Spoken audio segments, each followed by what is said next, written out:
ISF এর leader যদি কেউ শুনতে পান তাদের বলবো যে আমরা একসঙ্গে লড়াই করেছি, আপনি জিতেছেন, কিন্তু লাল ঝান্ডার পার্টি অফিস হবে বলে আইএসএফ এর নিচের তলার কেউ যদি বাধা দেন, আটকানোর চেষ্টা করেন, এইটা তো আপনাকে দেখতে হবে। তো লাল ঝান্ডাকে কেউ আটকাতে পারবে না।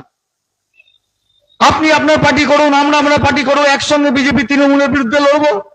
বিজেপি সরকার পশ্চিমবঙ্গে সরকার গঠনের পরে আমরা সিপিআইএম এর ভূমিকা, বলতে গেলে বামেদের ভূমিকা আমরা দেখতে পাচ্ছি যথেষ্ট তাৎপর্যপূর্ণ।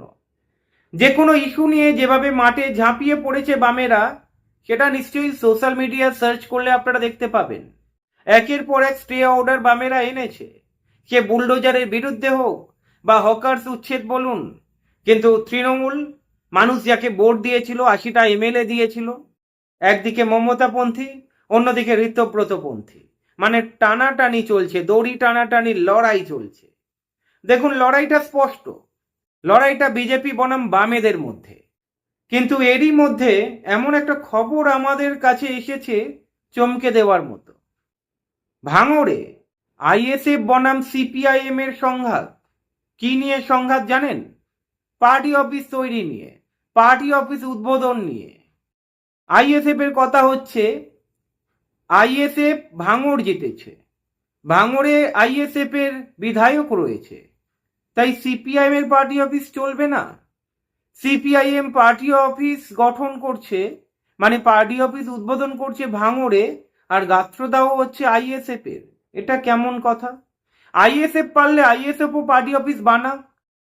নওশাদ সিদ্দিকীর কোনো প্রতিক্রিয়া আমার কাছে নেই এই মুহূর্তে, যে নওশাদ সিদ্দিকী কি বলেছেন এক্স্যাক্টলি আপনাদেরকে বলবো। তবে দক্ষিণ 24 পরগনার জেলা সম্পাদক রতন বাগচি কিন্তু আইএসএফ কে হুঁশিয়ারি দিয়েছেন, এবং উনি মনে করিয়ে দিয়েছেন আইএসএফ এবং বামেদের মধ্যে যে সমঝোতা হয়েছে, সেই সমঝোতাটা কিন্তু ঠুনকো ছিল না।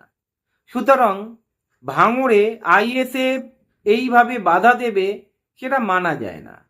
সিপিআইএম নিজেদের সংগঠন বাড়াতেই পারে, আইএসএফ চাইলে আইএসএফ নিজেদের সংগঠন বাড়াবে। এর আগে আমরা শুনেছিলাম দেগঙ্গাতে শতরূপ ঘোষ, মীনাক্ষীরা মিছিল, প্রোগ্রাম, সেখানেও নাকি আইএসএফ এর পারমিশন নিতে হবে। সে ভিডিও ফুটেজ আপনাদের কাছে এসেছে। এবারে বলুন, যে কোনো রাজনৈতিক দল হতে পারে আইএসএফ এর সঙ্গে একটা জোট, সমঝোতা, আসন সমঝোতা, যাই বলুন না কেন, তার মানে আলাদা করে প্রোগ্রাম করতে গেলে আইএসএফ এর পারমিশন নিতে হবে। আইএসএফ যদি কোনো প্রোগ্রাম করে, আলাদা করে পারমিশন নিতে হবে। আমরা সোশ্যাল মিডিয়াতে বারবার দেখেছি, কমেন্ট বক্সে আইএসএফ এর কর্মী, সমর্থক, যারাই বলুন না কেন, তারা বারবার বলছেন আইএসএফ না থাকলে নাকি সিপিআইএম দলটা গায়েব হয়ে যেত, আইএসএফ এর জন্যই নাকি সিপিআইএম এর উত্থান। আপনাদের কি মনে হয়, আইএসএফ এর কর্মী সমর্থকরা সোশ্যাল মিডিয়াতে যে মেসেজ করছে, কমেন্ট করছে, কতটা যুক্তি রয়েছে এর পেছনে? যাই হোক, 2021-এ আইএসএফ দলটা তৈরি হয়েছিল, তারপরেই বামেরা কিন্তু সঙ্গে নিয়েছিল আইএসএফ কে, তারপরেই একমাত্র বিধায়ক নওশাদ সিদ্দিকী ভাঙড় থেকে জেতে, এবং 2026-এও ভাঙড় থেকে নওশাদ সিদ্দিকী জিতেছেন, এবং সিপিআইএম এর সমর্থন নিয়ে, বলতে গেলে বামেদের সমর্থন নিয়ে। আর বামেরাও কিন্তু 2026-এ শূন্য যায়নি। কিন্তু 2026-এ বিজেপি সরকার গঠন হওয়ার পরে আপনারা নিশ্চয়ই দেখেছেন প্রতিদিন যোগদানের মেলা, সিপিআইএম দল, ফরওয়ার্ড ব্লক, আরএসপি, এই দলগুলোতে আমরা দেখতে পাচ্ছি। আরএসপির সক্রিয়তা আমরা দেখেছি রেজিনগর, দক্ষিণ দিনাজপুর, নওদা, মুর্শিদাবাদের বিভিন্ন জায়গায় আরএসপি দলটার সক্রিয় ভূমিকা আপনারা দেখেছেন। আর ফরওয়ার্ড ব্লক পুরুলিয়া, বীরভূম, কুচবিহার, হাওড়া, উত্তর 24 পরগনা, বিভিন্ন জায়গায় যেভাবে পথে নেমেছে, যেভাবে সংগঠন শক্তিশালী করার কাজ করছে, এবং আমরা একাধিক যোগদান দেখেছি। বলা চলে বিজেপি সরকার গঠন করার পরে ফরওয়ার্ড ব্লকও যেমন জেগে উঠেছে, আরএসপিও কিন্তু জেগে উঠেছে। এবং সিপিআইএম আপনারা দেখেছেন একের পর এক স্টে অর্ডার এনেছে বুলডোজার বাহিনীর বিরুদ্ধে, তারপরে হকার্স আন্দোলনের সক্রিয় ভূমিকা, একাধিক যোগদান আপনারা দেখেছেন। যাই হোক, মূল কথায় ফিরে আসি। আইএসএফ কেন বাধা দেবে?